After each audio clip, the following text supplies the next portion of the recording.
Captain Elias Draven hated silence. But this wasn't just silence. It was the kind that pressed against your skull, slithered into your bones, and made your gut twist for no good reason.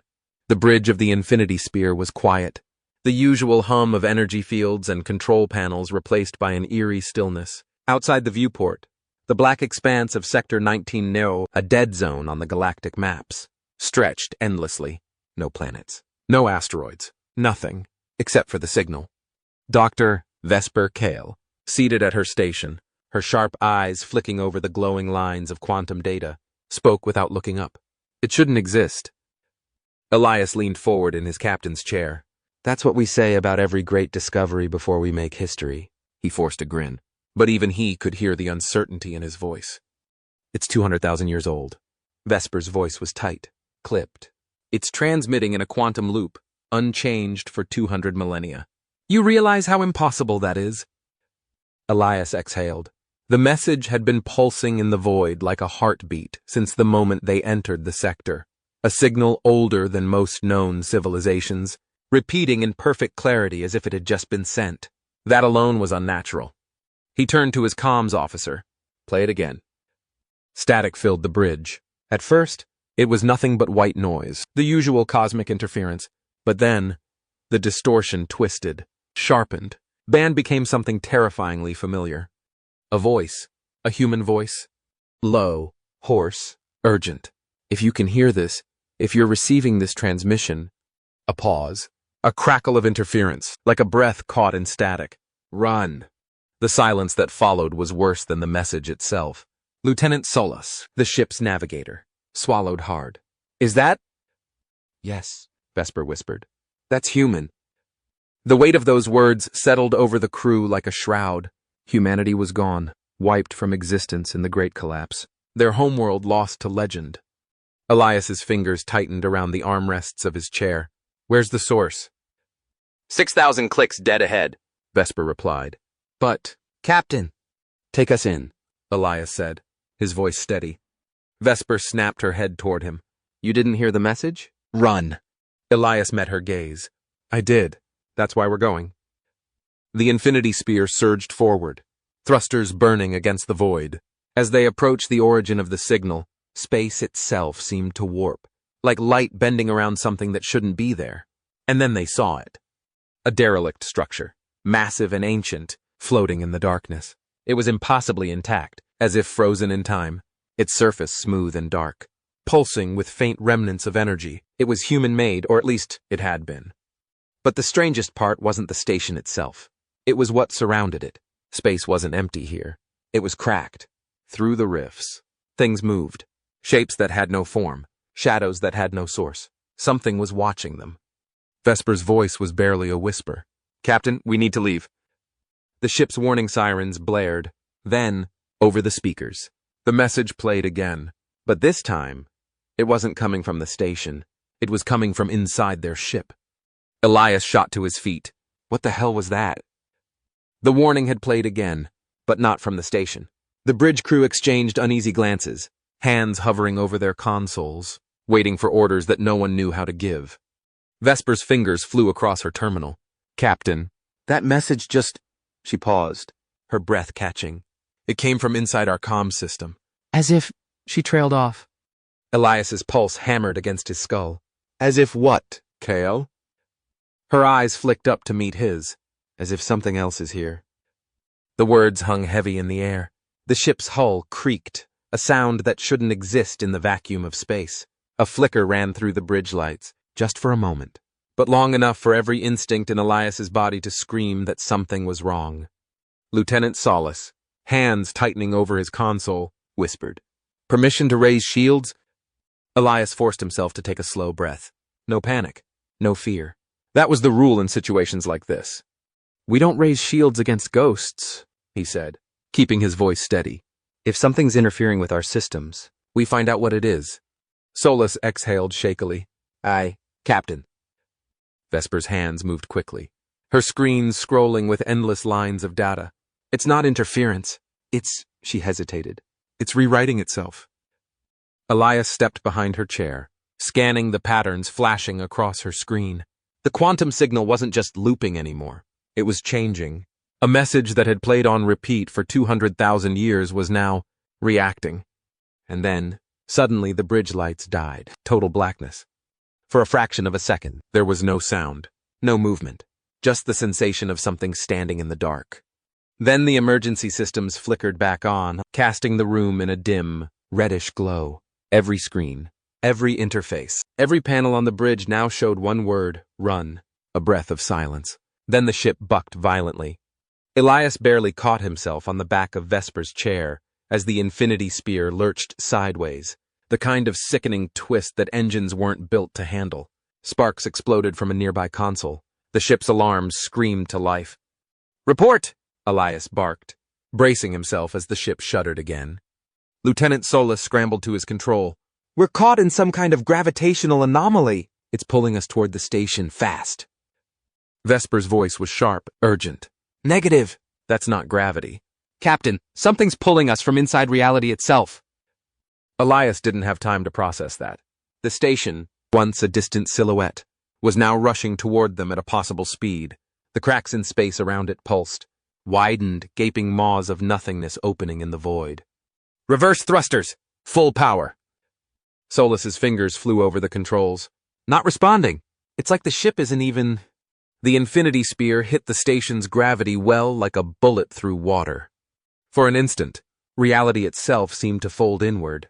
The ship twisted, its own momentum devouring itself, space bending in ways that shouldn't exist. The bridge flickered between now and something else, flashes of color and void, light and shadow. Elias caught glimpses of things that shouldn't be possible. The crew froze mid-motion, faces twisted in expressions they hadn't even made yet.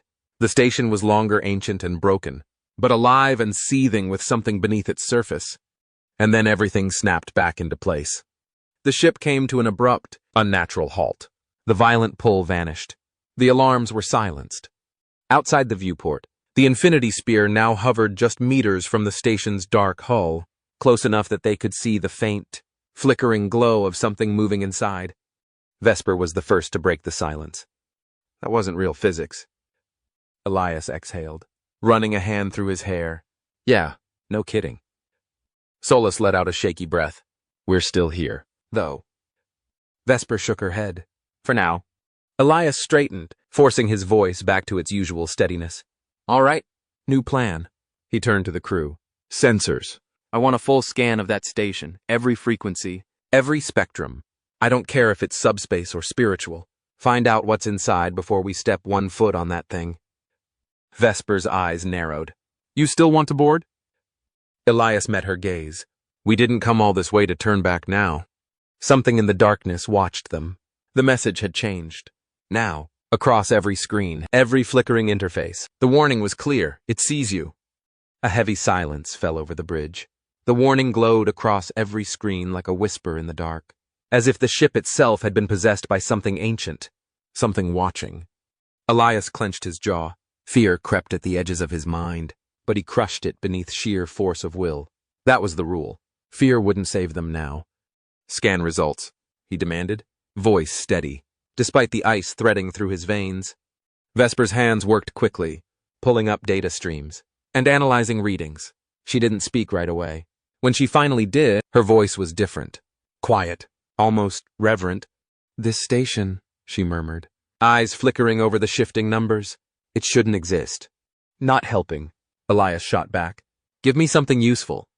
"It's older than we thought." "Way older. Hundreds of thousands of years older. It's been here long before Dominion records even acknowledged this sector existed." "And Captain," she hesitated, staring at the energy readouts, her throat bobbing as she swallowed. "It's still powered." That sent a ripple through the crew. Elias didn't move. "How?" Vesper's fingers hovered over the console, the numbers reflected in her storm-gray eyes. "I don't know." "Life signs?" "Negative. No biological readings." That should have been reassuring. It wasn't. Elias exhaled, forcing his thoughts into a single, unshakable focus. They had a job to do, a mystery to solve, a human voice sending a message from a lost civilization. "Prep a boarding team," he ordered. "We're going in." Vesper snapped her head toward him. "You're serious?" He met her gaze. "You think I'm joking?" "You saw the warning." "You saw what happened to our ship!"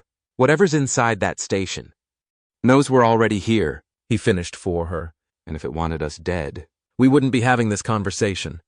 For a long moment, no one spoke. Then, finally, Vesper exhaled sharply, pressing a hand to her temple. You are so getting us dangered. Elias grinned. Glad you're on board, Doc. They assembled the team in the airlock. Elias, Vesper, Solus, and 2 security officers, their rifles humming with kinetic charge. The boarding tube extended toward the station, its metal framework groaning as the infinity spear connected to something that should have been dust long ago. Elias pulled on his helmet, the visor sealing into place. His comm crackled as the airlock cycled. Last chance to back out, he said lightly. Vesper's voice came through dry. Oh, shut up. The hatch hissed open. Beyond it, darkness. The kind of dark that felt heavy, as if it had substance, as if it were waiting. They stepped inside. The station was silent, but not the silence of abandonment. It was the silence of a held breath. The walls, smooth and dark, pulsed faintly, an eerie intactness, like the place had been frozen in time, untouched by decay. Lights, Elias muttered, and Solus flicked on his shoulder beam. The white glare cut through the void, revealing the first sign of life. A language Elias didn't recognize, yet somehow felt in his bones. Lines and curves, jagged edges looping into spirals, stretching from floor to ceiling in an endless, frenzied scrawl. This is human, Vesper breathed. She lifted a gloved hand, tracing a hovering finger just inches from the symbols, as if afraid to touch them. This is old human. Elias stared at the thing inscribed across the station, his chest tightening with something he couldn't name, a whisper of something ancient, something left behind. His comm crackled. Then, from every speaker in their suits, the message played again, in that same, hoarse, human voice. We thought we could contain it. We were wrong. Vesper sucked in a breath. Something thumped from deeper inside the station. The team whirled, weapons raised. The sound came again and closer. Something was moving. Solus's breath turned sharp. Captain, hold your ground, Elias ordered. Rifle steady. Then the lights failed. A whisper, right next to his ear. You shouldn't be here. The darkness moved. The whisper sent ice knocking through Elias's veins. He swung his weapon toward the sound, but there was nothing there. Nothing but blackness. Then came the screaming. Not from his team. From the walls. The writing, the ancient, frenzied symbols covering the station, began to shift. They writhed as if crawling over the surface, reshaping themselves into something else. Words forming. New ones. You brought it back. The entire station lurched. Elias barely stayed on his feet as the gravity shuddered, fluctuating wildly. His comm was chaos. Then, deep in the darkness, a sound. A wet, dragging noise, like something vast shifting against metal. Vesper's voice cut through the noise, sharp and terrified. We have to go. Now, Elias agreed. He didn't know what was moving in the dark, and he didn't plan to stick around to find out. Fall back to the airlock. They moved fast, boots pounding against the floor, the station groaning beneath them as if something massive was shifting within its walls. The blackness thickened, pressing in like a living thing, swallowing their lights. And then, ahead of them, a shape. Elias froze. It stood in the dimness, just at the edge of their beams, tall, his lungs seized. It was human, or it had been. Its features were shifting, like it existed in multiple states at once, flickering between alive and dead. A skull 1 second, a face the next. Its eyes were black voids, endless, and when its mouth moved, Elias felt something scrape against the inside of his own skull. It's still here, it whispered, but the words weren't sound. They were inside him, crawling beneath his skin. The station shuddered violently. Suddenly, Elias wasn't there. He was somewhere else, a flash of memories that weren't his, a past he had never lived. He saw Earth. Cities towering beneath twin moons, oceans gleaming under unfamiliar stars, a world at its peak, standing at the edge of something greater than itself. And something had answered. The memories twisted. Fire. Screams. Equations scrawled in. The final act of humanity. A choice. A sacrifice. They couldn't kill what had come through, but they could trap it. The last great act of human will, turning Earth into a seal, a prison, locking away the nightmare they had unleashed. And when Elias found this station, when he had activated the signal, He had undone everything. Elias was back, gasping, heart hammering in his chest. The humanoid figure was gone, but the walls still whispered. "It's waking up." Vesper grabbed his arm. "Elias, we have to go." The floor fractured beneath them, and from the cracks, something reached through. It was coming through. Solus yelled. "Move!" Elias roared, shoving Vesper toward the corridor. They ran. Reality flickered between now and something else, the past bleeding into the present. Elias saw glimpses of the last humans, scrawling warnings. "Don't open it. Don't listen. Don't let it follow you." Elias's chest burned. They were so close. Just a few more meters to the airlock. Then the thing surged forward. A wave of non-existence. The corridors chasing them. Solus was too slow. The wrongness caught him. The next he wasn't. No scream. No sound. Just gone. Elias didn't look back. They reached the airlock. Vesper slammed her hand against the override panel. The hatch was sealed behind them. For a second, there was only ragged breathing. The emergency lights flickered. Then a knock from the other side of the hatch. Vesper's breath hitched. A second knock. Then Solus's voice. "Captain, let me in." Elias's hands clenched. His stomach twisted. Because he knew the truth. Solus was gone. Whatever was knocking wasn't him. And through the viewport, they saw it, space fracturing open. And whatever humanity had locked away was finally free. The prison breaking apart. Through the viewport, space itself was fracturing. Fissures of absolute darkness spread. Pulsing. Widening. Vesper's voice was sharp. "Elias, we have minutes, maybe seconds before this thing gets out." He turned to her, eyes burning. "Tell me you found something." She shoved a data slate into his hands. "The station's core, it's still linked to the original containment field, but the seal is failing. The humans didn't just use their planet to trap this thing. A failsafe." Elias's stomach twisted. He clenched his jaw. "What do we need to do?" Vesper exhaled, eyes flickering between him and the cascading warnings flashing across her console. "We overload the station's quantum core. The reality here will snap back, sealing the breach before—" A thud interrupted her, not from the hatch, from inside the ship. The emergency lights flickered. Shadows stretched across the bulkhead, moving in ways that shouldn't be possible. The air felt wrong, thick, charged with something ancient, something that did not belong in this universe. Vesper's voice trembled. "It's already inside." Elias moved. "Get to the bridge, now." The corridors weren't right anymore. They twisted, stretched. Places that should have been feet away were suddenly endless, distances folding in on themselves. Elias didn't stop.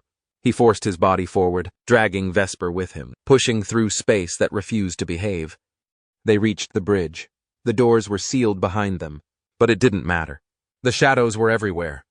Elias slammed his hand onto the control panel, his voice raw. "Override all safeties. A route with full power to the station's core. Detonation sequence. Now!" Vesper's fingers were already moving. "We don't have a choice." The station's power level spiked. The fracturing breach outside began to slow. Reality fought to reassert itself, but the thing that had been imprisoned for 200,000 years was not going to let go so easily.